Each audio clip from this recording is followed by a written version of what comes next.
Piracy కేసులో arrest అయిన ఇమ్మడి రవికి ఫైనల్ గా బెయిల్ వచ్చింది. ఐబొమ్మ రవికి కొన్ని కండిషన్స్ పెట్టి బెయిల్ మంజూరు చేసింది తెలంగాణ హైకోర్టు. అరెస్ట్ చేసి 90 రోజులు దాటినా అభియోగ పత్రం దాఖలు చేయకపోవడంతో న్యాయస్థానం ఐబొమ్మ రవికి బెయిల్ మంజూరు చేసింది.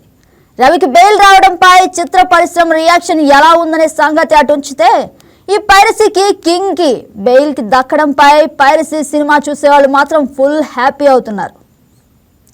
ఐబొమ్మ రవి నెక్స్ట్ మూవ్ ఏంటి అనే విషయాన్ని తెలుసుకునేందుకు ఈ పైరసీ వీరుడు ఫ్యాన్స్ తెగ ఇంట్రెస్ట్ చూపిస్తున్నారు. బెయిల్ రావడంతో 3 నెలల పాటు జైలులో ఖైదీగా ఉన్న ఇమ్మడి రవి ఇప్పుడు ఫ్రీ బర్డ్ అయ్యాడు. అయితే గతంలో మాదిరి స్వేచ్ఛగా విహరించేందుకు మాత్రం వీలు లేదు. అమెరికాకు ఎగిరిపోదామంటే వీలు లేదు. ఎందుకంటే పాస్పోర్ట్ని సబ్మిట్ చేయాలి. ప్రతిరోజు సైబర్ క్రైమ్ పోలీసుల ముందు అటెండ్ అవ్వాలి. ఇక ఇంటర్నెట్ వాడాలని చూస్తే మళ్ళీ కటకటాలు లెక్కించాలి.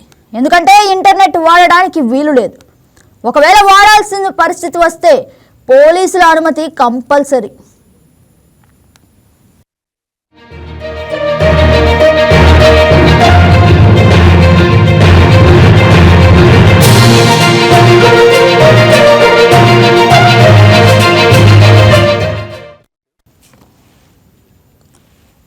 ఇక ఐబొమ్మ రవి బెయిల్ పిటిషన్ల పలుమార్లు కోర్టు రిజెక్ట్ చేసింది. ఆయనపై 5 కేసులను పోలీసులు నమోదు చేశారు. పైరసీ, కాపీరైట్ ఉల్లంఘనలకు, అక్రమ ప్రసారాలు, ఆర్థిక లావాదేవీలకు సంబంధించి పలు అంశాల విచారణలో ఉన్నందున బెయిల్ మంజూరు చేయొద్దని పోలీసులు గతంలో కోర్టుకు విన్నవించారు. ఆ పోలీసుల విజ్ఞప్తి దృష్టిలో ఉంచుకొని కోర్టు ఇమ్మడి రవికి బెయిల్ మంజూరు చేయలేదు.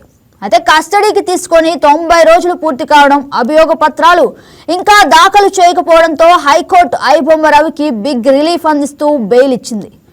ఫైనల్ గా ఎన్నో ఆంక్షల మధ్య ఇమ్మడి రవికి కోర్టు బెయిల్ ఇచ్చింది. మరి రవి నెక్స్ట్ ఏం చేస్తాడనేది హాట్ టాపిక్. ఇక ఐబొమ్మ రవి బెయిల్ అంశంపై ఈరోజు వాయిస్ ఆఫ్ ఆంధ్రాలో చర్చిద్దాం.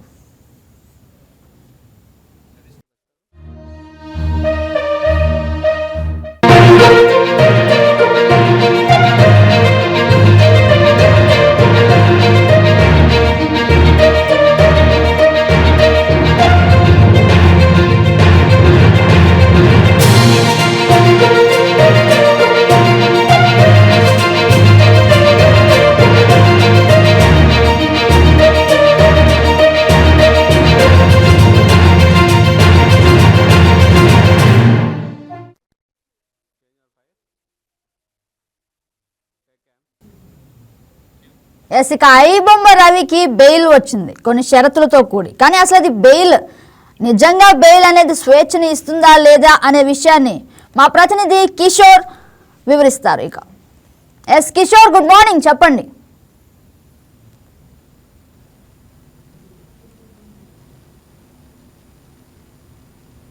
కిషోర్, మీ వాయిస్ వినిపించట్లేదు, అన్మ్యూట్ చేసి మాట్లాడండి. గుడ్ మార్నింగ్ గగన. గుడ్ మార్నింగ్, చెప్పండి. ఐబొమ్మ రవి విషయానికి వస్తే ఎన్నో షరతుల పైన హైకోర్టు బెయిల్ మంజూరు చేసింది.